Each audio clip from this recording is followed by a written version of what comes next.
अफगानिस्तान में आज जो कुछ हो रहा है उसके पीछे पाकिस्तान है। बताया जा रहा है कि तालिबान की केयर टेकर सरकार बनाने में सबसे अहम भूमिका पाकिस्तान की खुफिया एजेंसी और वहां के सेना प्रमुख जनरल बाजवा की है। लेकिन पाकिस्तान में एक सर्वे आया है जो बताता है कि लगभग आधे पाकिस्तानियों को लगता है कि अफगानिस्तान में तालिबान सरकार आतंकवाद को बढ़ावा देगी। यह पाकिस्तान का सर्वे है। पाकिस्तान में कानून व्यवस्था की स्थिति खराब करेगी, ड्रग्स और हथियारों की तस्करी में वृद्धि होगी। ऐसा इसलिए क्योंकि तालिबान सरकार में आतंकियों की भरमार है। तालिबान की 33 मेंबर्स वाली कैबिनेट में कुख्यात चेहरे ज्यादा हैं और विख्यात ना के बराबर। सामाजिक सरोकार से उनका दूर दूर तक कोई नाता रिश्ता नहीं रहा है, बस आतंकिस्तान से इनका जुड़ाव रहा है। तो आइए एक नजर इनके बायोडेटा पर डालते हैं। ये तालिबान सरकार का मुखिया यानी प्रधानमंत्री मुल्ला हसन अखुंद है। अखुंद का नाम संयुक्त राष्ट्र के ग्लोबल आतंकियों में शामिल है। ये बामियान में भगवान बुद्ध की मूर्ति तोड़ने का भी आरोपी है। दरअसल मुल्ला हसन अखुंद तालिबान की शक्तिशाली निर्णय लेने वाली संस्था रहबरी शूरा यानी नेतृत्व परिषद के लंबे समय से प्रमुख रहा। संयुक्त राष्ट्र प्रतिबंध रिपोर्ट ने अखुंद को तालिबान के संस्थापक मुल्ला उमर का करीबी सहयोगी और राजनीतिक सलाहकार भी बताया। अब इसे पहचानिए, यह है तालिबान सरकार में नंबर 2 की हैसियत रखने वाला मुल्ला अब्दुल गनी बरादर। इसे डिप्टी पीएम की पोस्ट मिली है। संयुक्त राष्ट्र प्रतिबंध नोटिस के अनुसार तालिबान सरकार के पतन के बाद बरादर ने नाटो फोर्स पर हमलों के लिए एक सीनियर कमांडर के रूप में काम किया। मुल्ला बरादर को भी तालिबान का जन्मदाता मुल्ला उमर का करीबी माना जाता है। तालिबान के गठन से लेकर तालिबान शासन तक इसने अहम भूमिका निभाई, जिसकी वजह से मुल्ला बरादर को 8 साल पाकिस्तान की जेल में काटनी पड़ी। तालिबान सरकार का दूसरा डिप्टी पीएम है अब्दुल सलाम हनाफी। हनाफी पर मादक पदार्थों की तस्करी का आरोप है। इसी कारण संयुक्त राष्ट्र ने इसे ब्लैकलिस्टेड कर रखा है। तालिबान सरकार में सबसे ज्यादा जिस चेहरे पर चर्चा हो रही है वो है सिराजुद्दीन हक्कानी, जिसे तालिबान के केयरटेकर सरकार का गृह मंत्री बनाया गया है। लेकिन ये दुनिया के लिए कितना बड़ा खतरा है, इसका अंदाजा इसी से लगाया जा सकता है कि सिराजुद्दीन हक्कानी का नाम वैश्विक आतंकवादियों की सूची में है।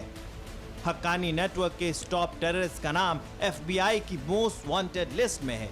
अमेरिका ने इस पर $50 लाख यानी 73 करोड़ से ज्यादा का इनाम घोषित कर रखा है। सिराजुद्दीन और उनके पिता ने 2008 में काबुल के भारतीय दूतावास पर भी हमला कराया था, जिसमें 58 लोग मारे गए थे। 2011 में अमेरिका के जॉइंट चीफ ऑफ स्टाफ ने हक्कानी नेटवर्क को पाकिस्तान की खुफिया एजेंसी ISI का दायां हाथ और एजेंट बताया था।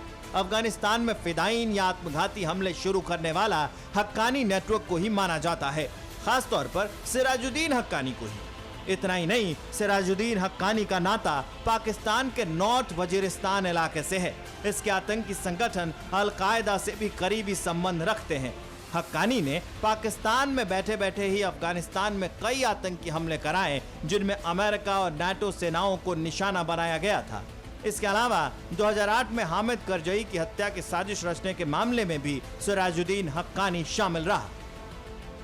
दरअसल तालिबान और हक्कानी नेटवर्क अपनी सुविधा के हिसाब से एक दूसरे का इस्तेमाल करते हैं। तालिबान के सत्ता में आने के लिए हक्कानी नेटवर्क ने पूरी मदद की, जिसका नतीजा सामने है। हक्कानी नेटवर्क का सरगना अब अफगानिस्तान का होम मिनिस्टर बन गया है।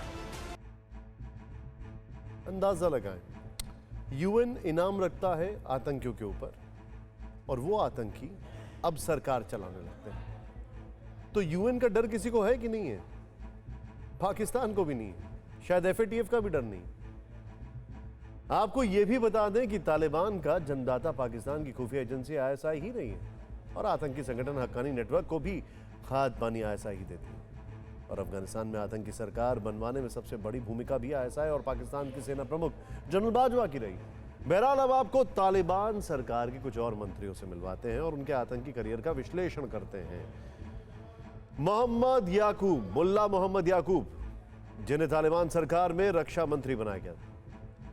ये तालिबान के संस्थापक मुल्ला उमर का बेटा है और हक्कानी नेटवर्क के साथ मिलकर तालिबान की सैन्य गतिविधियों की निगरानी करता है। एक और नाम, नई तालिबान सरकार में कुछ और ऐसे मंत्री हैं जिनकी पहचान तालिबान के कुख्यात आतंकी के तौर पर है और वो दुनिया के सबसे खतरनाक जेल में सजा भी काट चुके हैं, यानी क्यूबा की high security Guantanamo Bay jail में से लौटे।